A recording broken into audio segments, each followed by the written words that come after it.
我离得太远了。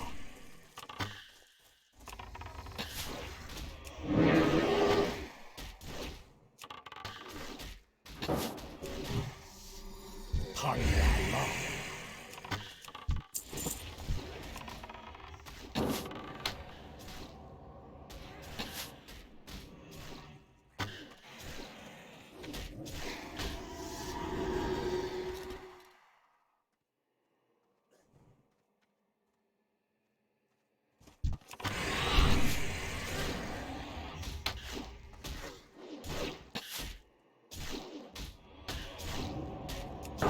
法术还在准备中。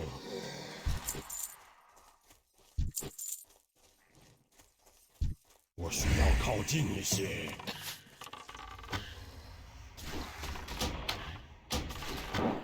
我还不能释放这个法术。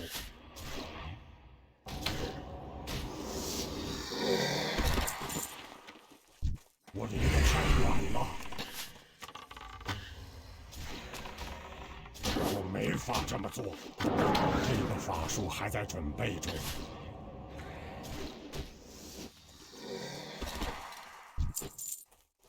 太远了。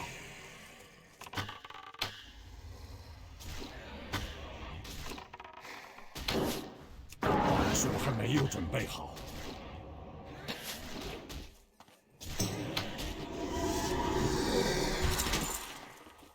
我离得太远了。太远了。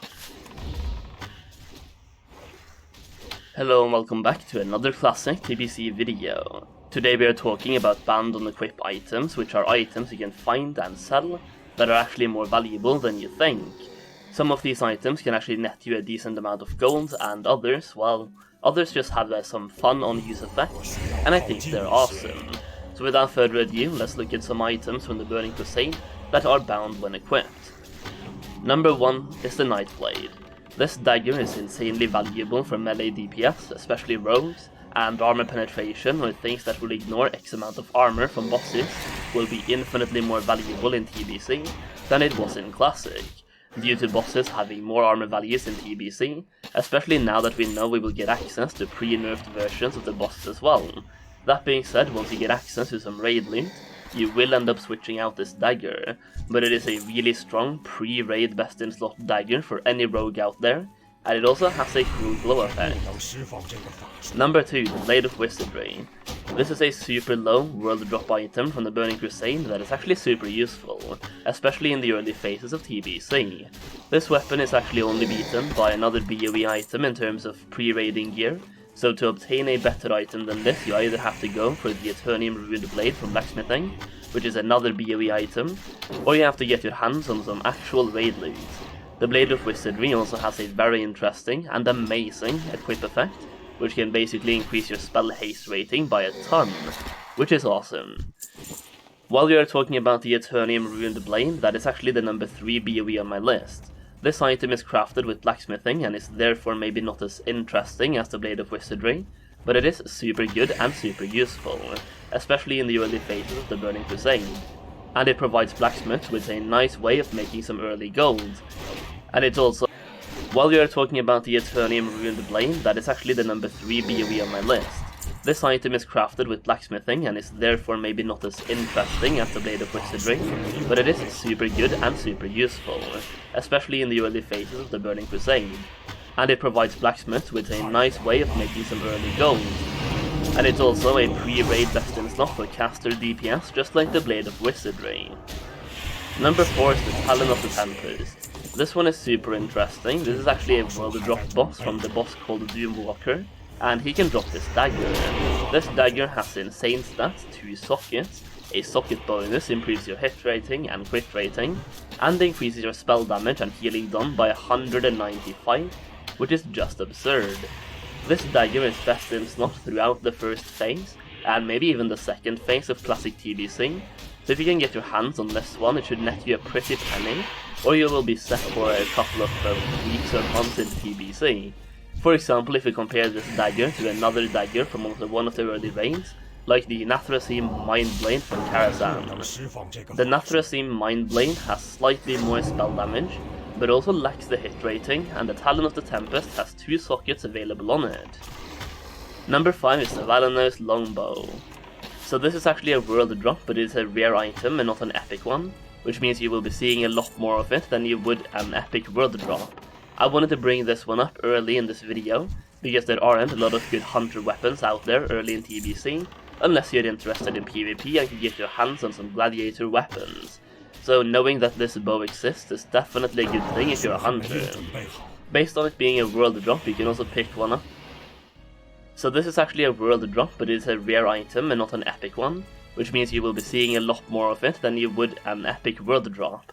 I wanted to bring this one up early in this video, because there aren't a lot of good hunter weapons out there early in TBC, unless you're interested in PvP and can get your hands on some gladiator weapons. So knowing that this bow exists is definitely a good thing if you're a hunter. Based on it being a world drop, you can also pick one up fairly cheap, as I expect the market to be flooded with them in classic TBC, because once again they are a rare quality drop and not an epic one. Number 6 is the Exodarn Lifestaff.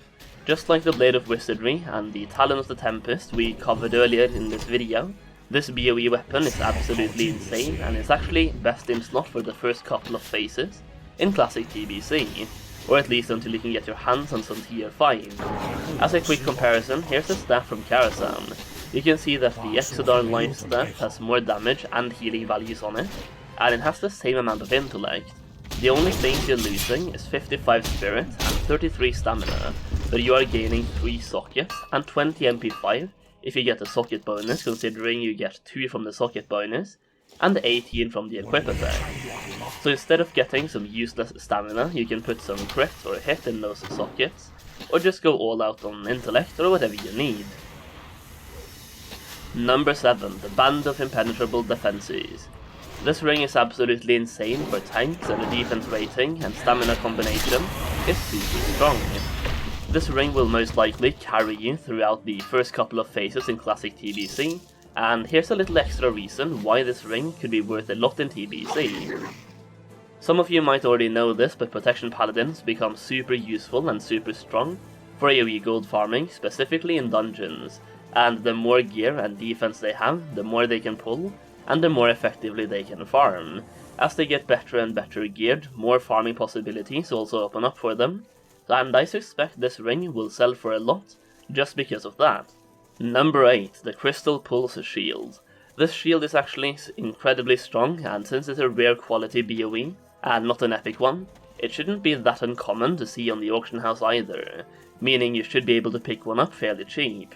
Depending on how easy it is to obtain better shields for tanking, this shield could also be wanted by gold farming paladins, as it gives them easy access to some block rating and armor from a fairly high quality and fairly decently cheap shield.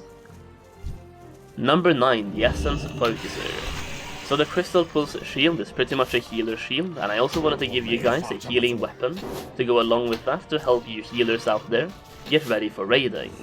This one-handed mace is actually super strong to be a rare quality BoE item, and because it is a rare quality and not an epic quality BoE, the actual rarity of this item wouldn't be that bad, and you should be able to pick one up fairly cheap.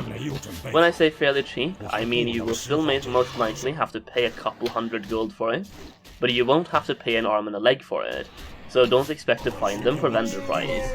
So by grabbing this mace right here and the Crystal Pulse shield, your healer should be pretty much set and ready to raid. Number 10, the Crystal Forged War Axe. This is most likely going to be the item from this video that most of you guys will recognize, and it's pretty much a staple from the Burning Crusade era. This axe has such an iconic look, and if you've been playing retail and doing some primal farming, you've probably stumbled upon this one once or twice. This axe is a level 69 rare BoE item with a pretty nice amount of attack power on it, as well as some decent crit rating. This weapon will be wanted by hunters, warriors and paladins, as it gives them a nice damage boost early in TBC's lifespan, as this weapon only requires level 69 in order to be equipped. This means that I would assume this weapon will be at peak value early in TBC, as people are hitting level 69 or 70, and some people with a lot of leftover gold from Classic might be willing to overpay for some early damage boost. But as time goes on, there's going to be a lot of these on the market, and the price will go down, but it's still a nice weapon to grab at level 69, or just as you hit level 70. 我需要一个目标。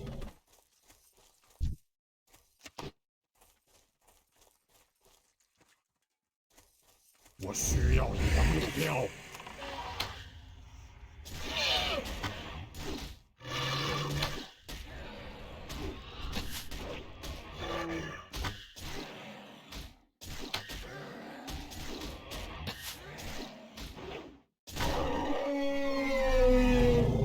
Hello and welcome back to a classic TBC preparation video. Today I want to talk about how you can prepare yourself for the leveling experience in TBC to set yourself up for the fastest and smoothest experience from level 60 to 70 as possible.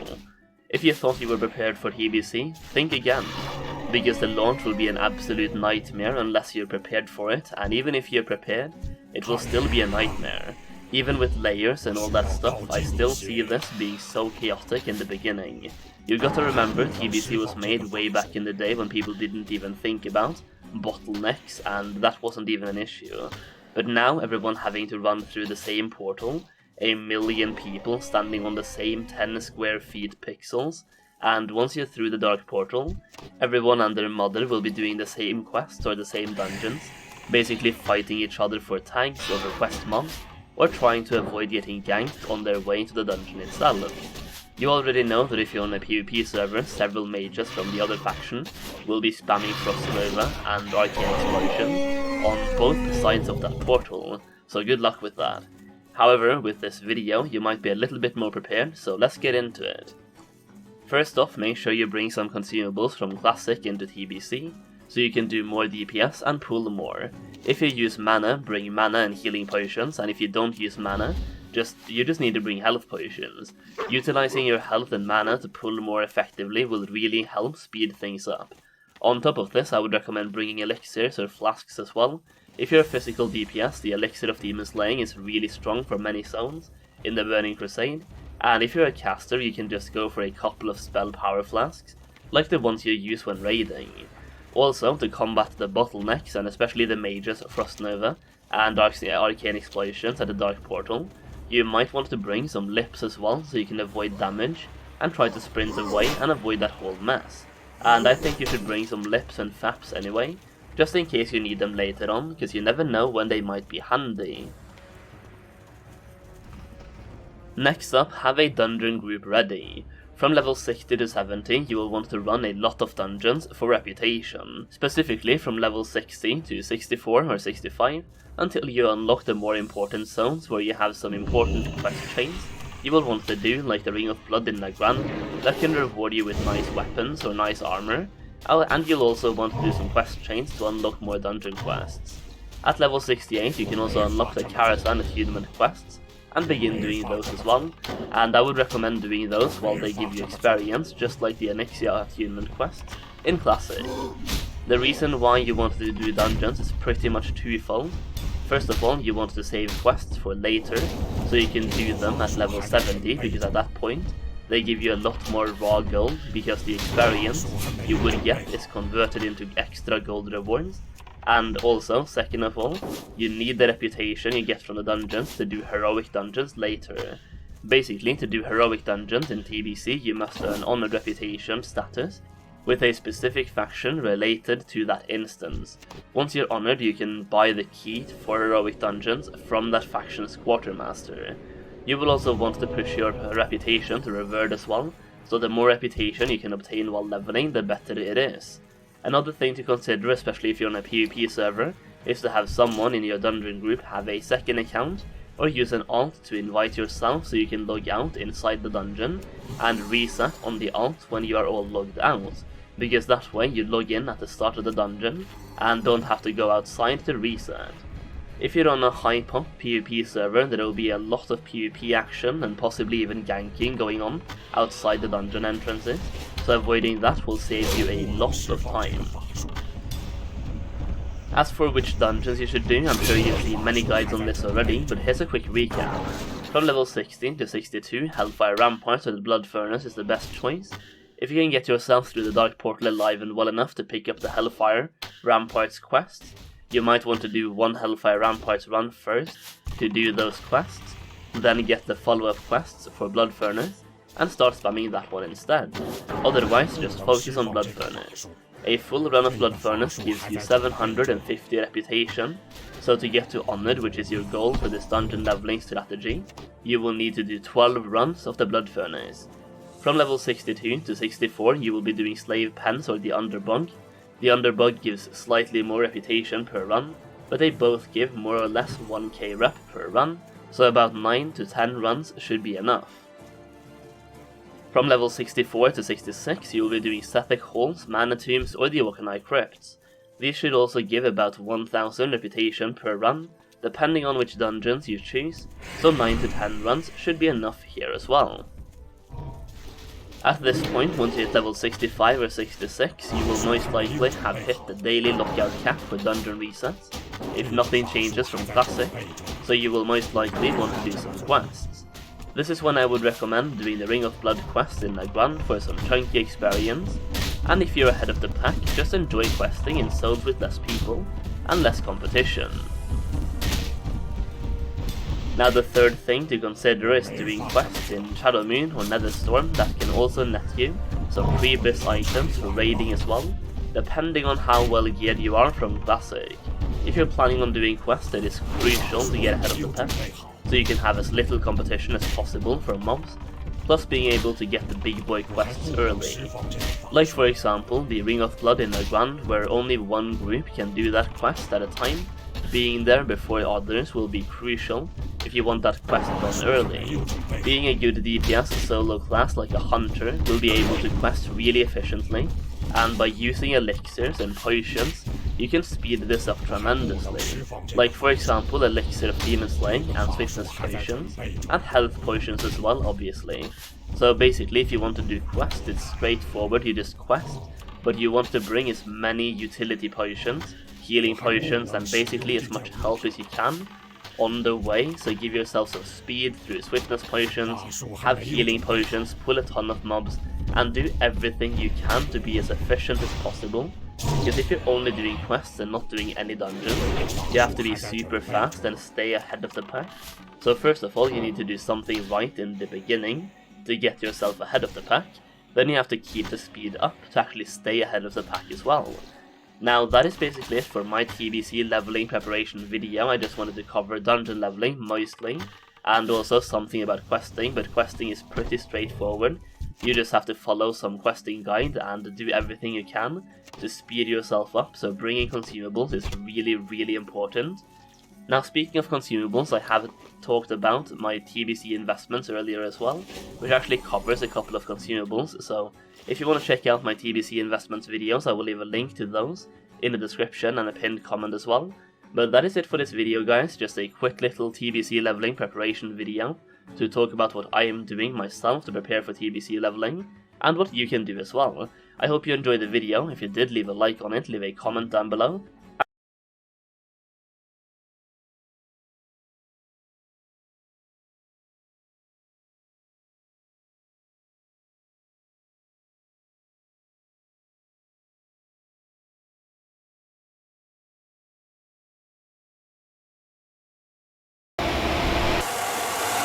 来到比特币挖矿场，整排主机、电脑、显示卡24个小时不停歇运转超精，但你知道这背后电费其实高得吓人吗？大量的电脑都要24小时的不停的运转，加上过热的问题，会有很多的冷气啦、电风扇去让它降温，那花的电费也是非常的大。但电费有多高，我们试算给你看。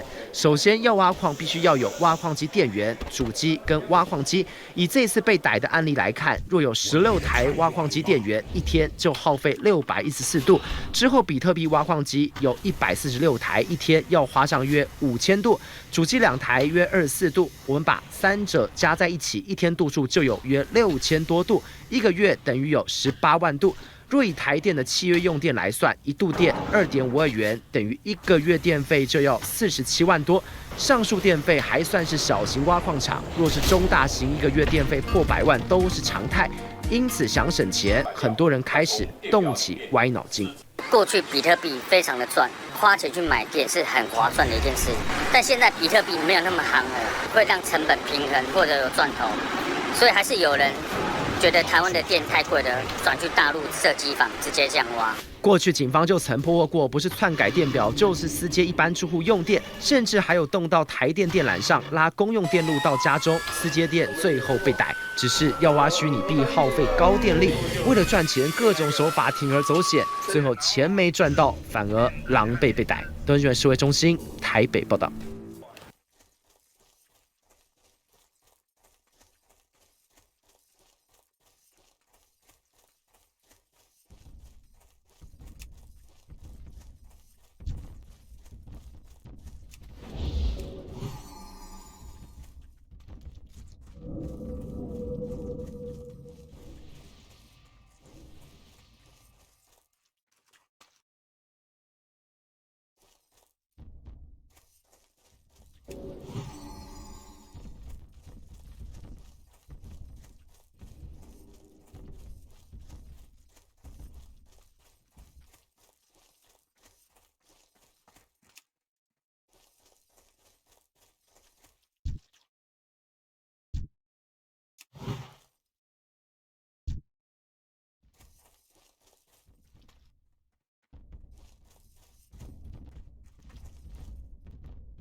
没有准备好。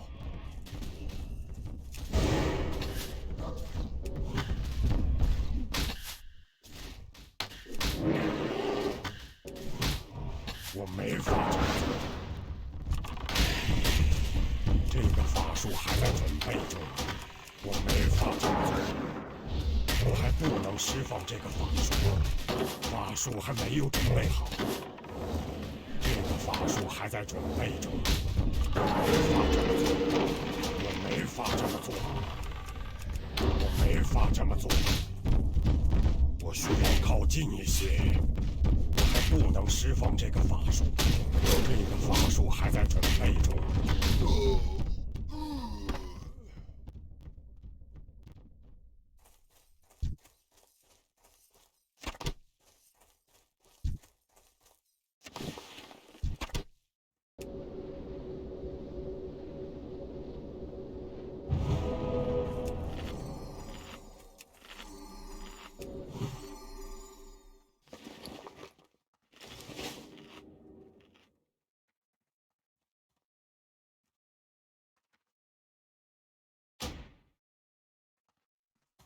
欢迎收看 TVBS 下午3整点新闻，我是卢彩燕。首先关心的是日本桌球天后福原爱传出婚变的消息之后呢，日本各大电视台这2天都有大篇幅的报道，但是也引发所谓阴谋论的争议。网友发现福原爱被拍到跟男方约会的时候，怎么都一直在看镜头，甚至2个人买东西，这个东西软糖有多重，声音都录得很清楚。他们问福原爱跟记者是什么关系？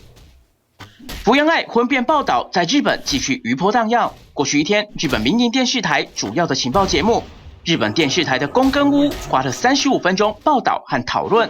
东京放送的 Good Luck 和富士电视台的特亮点也分别出现了详尽报道。大家好，我是福原爱。毕竟福原爱在日本有着国民爱哭鬼的封号。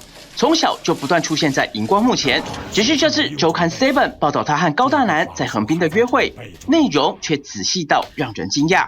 因为报道中不仅出现福原爱要男生用酒精消毒，就连2个人在糖果店里找匈牙利软糖，甚至连一开始抓到的软糖只有68公克重，都听得清清楚楚。映ってる人がまた全然かっこよくない感じの人だったらまたイメージ違うのかもね。正因为被拍到的是跟帅哥出游，加上报道内容太过详细，过去2天，日本网友开始怀疑记者和福原爱的关系。有人说金田一的连续剧好像有这样的剧情，也有网友认为福原爱根本是和记者3人约会，甚至有网友打趣的说记者是去伴游的。其实不止女性 7， 另一篇报道也疑点重重。これ文春さんの記事ですけど、その情報の出所みたいなのがモラハラの情報ってどこから持ってきて、でどういう形で掲載してるのかがちょっとここは理解ができないとか、受け止めようがない。周刊文春的消息来源究竟是谁？为什么知道的这么多？福原爱婚变疑点越来越多。TVB 新闻综合报道。而日本媒体报道，福原爱婚变的关键原因之一，包括了江宏杰的姐姐，也就是被称为妖怪大姑，她呢有对福原爱言语霸凌。据了解，2个人以前是感情还不错的，但是也被发现，在 IG 上面已经互相取消追踪了。你讲有看囡啊，有看囡仔带出去玩嘛？伊这是刚刚因爸母在正无条回来。对。江宏杰位在新竹的老家，邻居透露，最近才看到江妈妈抱着孙子出游，2人传出婚变。不过江宏杰4日晚间抛出儿女帮福原爱妈妈庆生的照片，并祝福爱妈妈生日快乐，身体健康平安。2月底也才抛出和爱妈以及一家人共度元宵吃汤圆的照片，相当尽力照顾家庭。不过，他们在2019年为女儿庆祝2岁生日时，曾因为一家人坐沙发，福原爱妈妈却跪坐一旁，引起热议。当时福原爱缓颊，妈妈腰不好，没办法坐软沙发才落幕。而这次爆婚变，江宏杰姐姐江恒轩也卷入，被曝是妖怪大姑，蛮委屈的，因为都不是事实。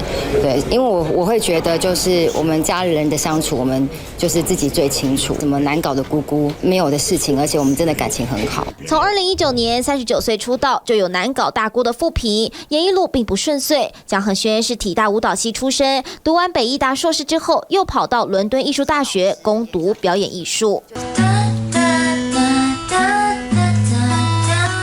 自弹自唱，江恒轩对表演有满满热忱，可惜出道1年还没有作品，经纪公司就解散。如今41岁的他，偶尔出席品牌活动，平时也是舞蹈老师。过去常常po出和福原爱、江宏杰的合影。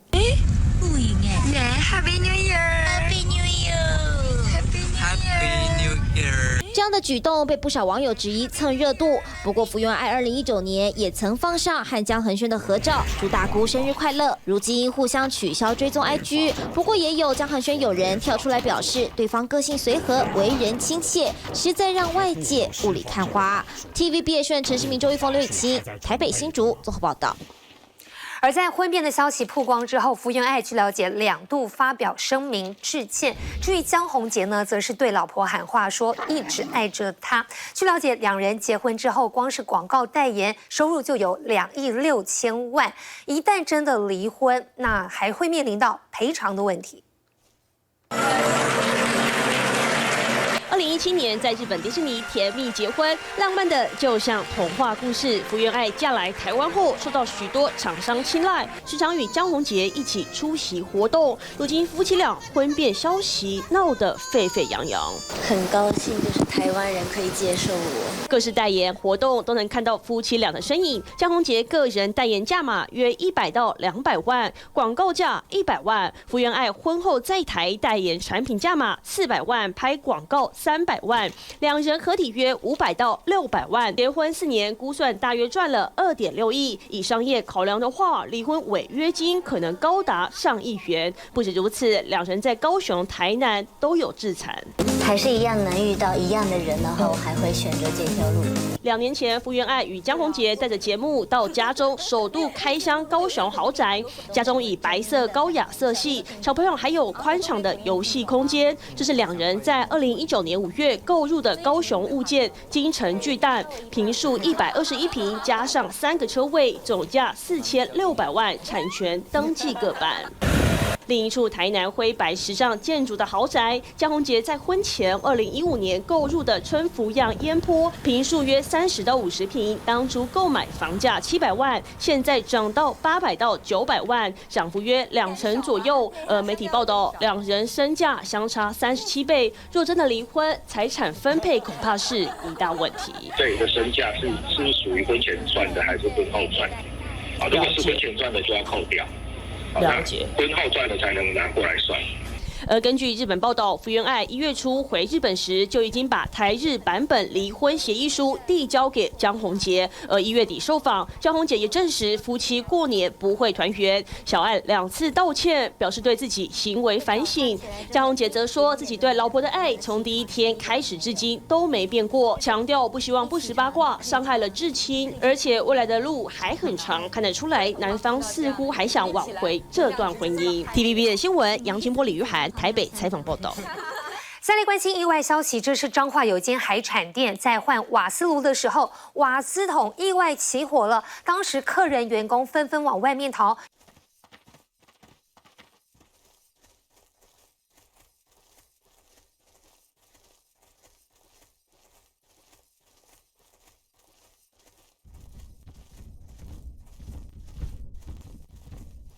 这个是什么？三角骨。大概知道啦，鸡就几个胸的部位、腿的部位，这些很简单啦。我手上的这是整只鸡，大家都知道。不过它的部位你知道吗？没关系，有人把它全部通通都画出来。清楚标示整只鸡的部位，而且几乎把全身骨头全部画出来，包括鸡软骨、三角骨，甚至美丽骨在哪里，通通点出来。另外，鸡脖子、鸡翅、鸡脚、鸡屁股也都让你一目了然。不过，这张全鸡骨骼图是挂在咸酥鸡摊位上，让人以为是医学系转行来卖咸酥鸡。不错啊，不错啊，画得不错啊。对，画得很好啊。这样比较不用解释很多。对了，这是软骨。那三角骨是在这边，你鸡胸卸下来，这边有一个三角骨。原来鸡软骨、三角骨是不同位置，但也考倒不少人。美丽骨是哪里吗？这个我不太了解，我都是来给他买的，都是。七里香怎样比较位吗？靠花莲那边买。不是啊，七里香就这个才是太深了，我大概。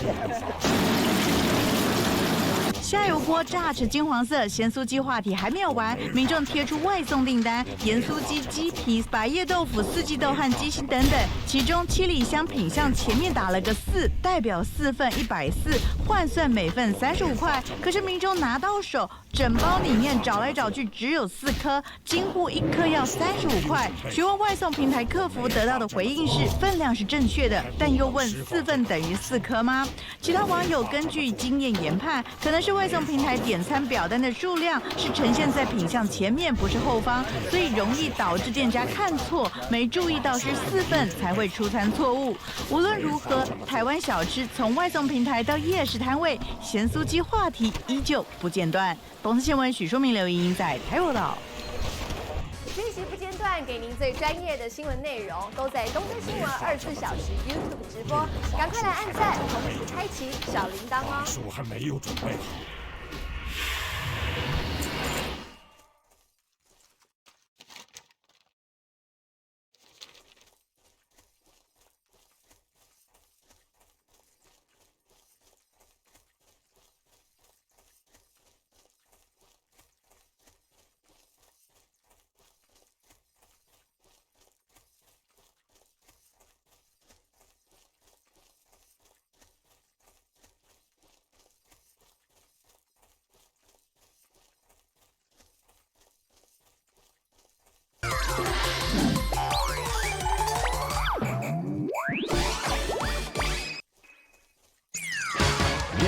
白菜鍋をかけたジェスチャーゲームをクリアした高橋部長。それではご褒美の白菜鍋お楽しみください。それにしても美味しそうだな。僕も食べたいな。クリアしてからこの白菜鍋食べていいよ。ありがとうございます。いただきます。いただきたいと思います。はい。見てごらん、美味しそうな牛肉をこの鍋で親指でしゃぶしゃぶするんだよ。それでは部長、ごゆっくりお楽しみください。これくらいでいいんだよ。少し赤みが残ってる。高校が愛した酸っぱい白菜鍋のお肉いただきます。オーナーさんがしゃぶしゃぶしてくださったお肉、その味はいかに？鍋のね、この白菜の酸っぱさとごま油、ごまのなんかの香りがすごいして、これすごいマッチする。これは美味しいおかずに。よだれだ。食べたいのか？君にはこの豚肉をしゃぶしゃぶしてあげよう。とても美味しいんだよ、この豚肉は。豚肉は少し長めにやらないとダメだよ。せかすなよ。待ちなさい。オーナーさんのタイミングなんだよ、タイミングが。豚肉はじっくりとしゃぶしゃぶするオーナーさんにしびれを切らす和樹。僕も見てるだけでよだれが止まらないよ。豚肉は一体どんな味なの？白菜と豚肉だよ。これはとても美味しいぞ。いただきまーす。さあ待ちに待った白菜と豚肉を和樹が一口でパクリ。そのお味は？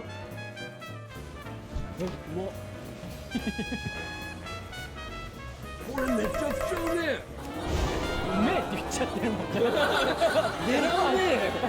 デラうめえ。名古屋弁が出ちゃってるね。本当に彼女も言ってたんだけど、白菜と肉がめちゃくちゃ、あと白菜とかのボリュームがね、きっとね。ね、一緒に食べるのも本当に美味しいです。続いては白菜鍋の主役のスープをいただくことに。あったまる。これちょうどいいですね。今この寒い時期にしっかりとこの温かみをね、これで取って本当に酸っぱさもあって。冬場にぴったりな白菜鍋のスープ。さらにオーナーさんが裏メニューの手作りシャオピンの美味しい食べ方を教えてくださいました。モンゴル風のサンドイッチという。これはうまいね。これは絶対うまいよ。絶対うまい。絶対合うもんね。いただきます。